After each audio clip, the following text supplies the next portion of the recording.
चालाक लोमड़ी और भोली हिरनी। एक सुंदर हरा जंगल। एक प्यारी सी हिरनी घास खा रही है, जिसका नाम था लीला। उसे नहीं पता था कि उसका सबसे बड़ा दुश्मन दोस्त बनकर आने वाला है। एक दिन लीला की मुलाकात चतुर लोमड़ी से हुई। चतुर बहुत मीठी मीठी बातें करती थी। उसने कहा, चलो दोस्त बन जाते हैं, मैं तुम्हारी सबसे अच्छी दोस्त बनूंगी। लीला धीरे धीरे चतुर पर भरोसा करने लगती है। वे दोनों साथ में घूमते और हंसते हैं। चतुर उसे जंगल के नए नए हिस्सों में ले जाती है। चतुर लीला को जंगल के अंदर एक गहरी जगह पर ले जाती है। वह उसे कुछ पत्तियां खाने को कहती है। लीला थोड़ी हिचकिचाती है। चतुर लीला को ऐसी जगहों पर ले जाती थी जहां वो पहले कभी नहीं गई थी।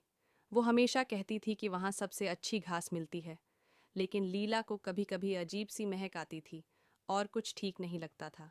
चतुर लीला को खास पत्तियां खाने पर मजबूर करती। लीला उन्हें खाती और थोड़ी देर बाद थका हुआ महसूस करती है। चतुर उसे आराम करने को कहती है। लीला को पता नहीं था कि ये पत्तियां उसे धीरे धीरे कमजोर कर रही थीं। चतुर उसे हर दिन ये पत्तियां खिलाती थीं ताकि लीला भाग न सके। रात होती है।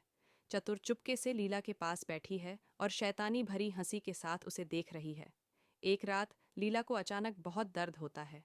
वह उठने की कोशिश करती है लेकिन उठ नहीं पाती। तभी एक बूढ़ा समझदार उल्लू उड़ता हुआ आता है। लीला, तुम इस लोमड़ी पर कैसे भरोसा कर सकती हो? ये तुम्हें सिर्फ शिकार बनाने के लिए कमजोर कर रही है। ये पत्तियां झर हैं। चतुर का चेहरा एकदम से बदल जाता है। उसकी मीठी मुस्कान गायब हो जाती है और उसकी आंखों में लालच दिखने लगता है। वह लीला पर हमला करने वाली होती है। उसी पल लीला को सब समझ आ गया। जिस पर उसने भरोसा किया वही उसका दुश्मन था। उसने अपनी पूरी ताकत लगाई और जैसे तैसे उल्लू की मदद से वहां से भाग निकली। चतुर गुस्से में देखती रह गई। लीला मुश्किल से भागती है। चतुर पीछे दौड़ती है, लेकिन उल्लू उसे रास्ता दिखाता है।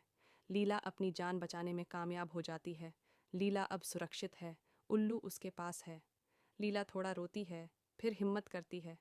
लीला की जान तो बच गई, लेकिन उसका दिल टूट गया था। उसे समझ आया कि हर मीठा बोलने वाला दोस्त नहीं होता।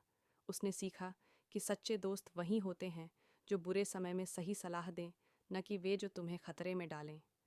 लीला अब पहले से ज्यादा होशियार और खुश दिखती है। वह अपने आसपास के जानवरों को ध्यान से देखती है और किसी पर भी जल्दी भरोसा नहीं करती। लीला जंगल में खुश और सुरक्षित दिखती है। ये कहानी हमें सिखाती है कि हर चमकती चीज़ सोना नहीं होती और हर मीठी बात करने वाला दोस्त नहीं होता। सोच समझकर दोस्त चुनें, क्योंकि कभी कभी सबसे बड़ा खतरा हमारे पास ही होता है।